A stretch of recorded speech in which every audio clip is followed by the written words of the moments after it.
नमस्कार, मैं हूं लीला। स्वागत है आपका हमारे चैनल में। आज का विषय है हरतालिका तीज व्रत कथा। एक बार भगवान शिव ने पार्वती जी को उनके पूर्व जन्म का स्मरण कराने के उद्देश्य से इस व्रत के महात्म की कथा कही। श्री बोले शंकर बोले, हे गौरी पर्वतराज, हिमालय पर स्थित गंगा के तट पर तुमने अपनी बाल्यावस्था में 12 वर्ष तक अधोमुखी होकर घोर तप किया था। इतनी अवधि तुमने अन्न न खाकर पेड़ों के सूखे पत्ते चबाकर व्यतीत किए। माँ की विकराल शीतलता में तुमने निरंतर जल में प्रवेश करके तप किया। वैशाख की जला देने वाली गर्मी में तुमने पंचग्नि से शरीर को तपाया। श्रावण की मूसलधार वर्षा में खुले आसमान के नीचे बिना अन्न जल ग्रहण किए समय व्यतीत किया।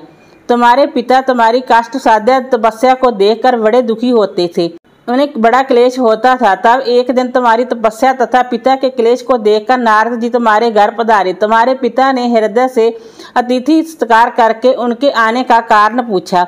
नारद जी ने कहा, गिरिराज, मैं भगवान विष्णु के भेजने पर जहाँ उपस्थित हुआ हूँ। आपकी कन्या ने बड़ा कठोर तप किया है। इससे प्रसन्न होकर वे आपकी पुत्री से विवाह करना चाहते हैं। इस संदर्भ में आपकी राय जानना चाहता हूँ। नारद जी की बात सुनकर गिरिराज गदगद हो उठे। उनके तो जैसे सारे क्लेश ही दूर हो गए। प्रसन्नचित्त होकर वे बोले, श्री यदि संभव विष्णु मेरी कन्या का वर्ण करना चाहते हैं तो भला मुझे क्या आपत्ति हो सकती है। वे तो साक्षात ब्रह्मा है। हे महर्षि, ये तो हर पिता की इच्छा होती है कि उसकी पुत्री सुख संपदा से युक्त पति के घर की लक्ष्मी बने। पिता की सार्थकता इसी में है कि पति के घर जाकर उसकी पुत्री पिता के घर से अधिक सुखी रहे।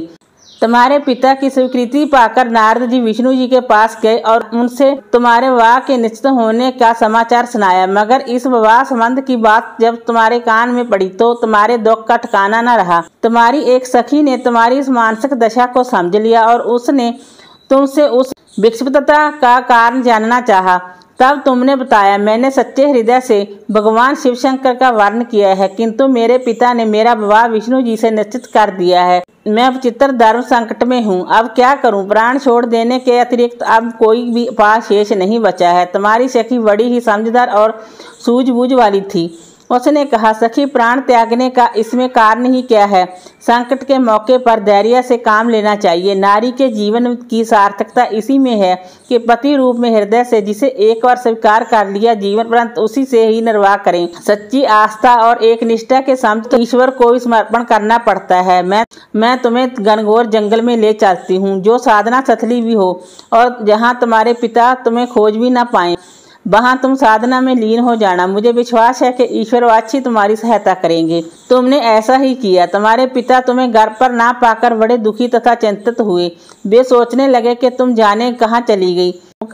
मैं विष्णु जी से उसका विवाह करने का प्रण कर चुका हूँ। यदि भगवान विष्णु व्रत लेकर आ गए और कन्या घर पर ना हुई तो बड़ा अपमान होगा। मैं तो कहीं मुंह दिखाने के योग्य भी नहीं रहूंगा।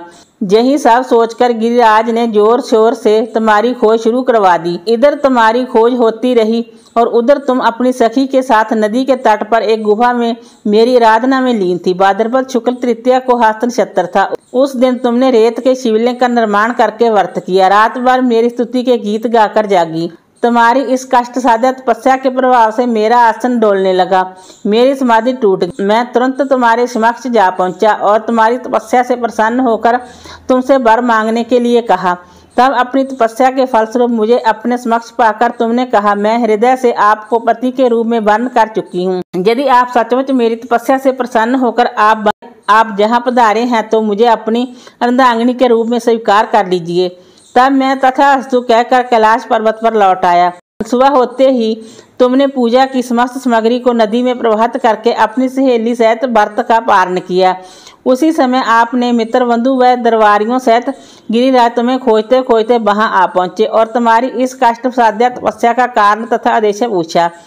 उस समय तुम्हारी दशा को देखकर गिरिराज अत्यधिक दुखी हुए और पीड़ा के कारण उनकी आंखों में आंसू उमड़ आए थे।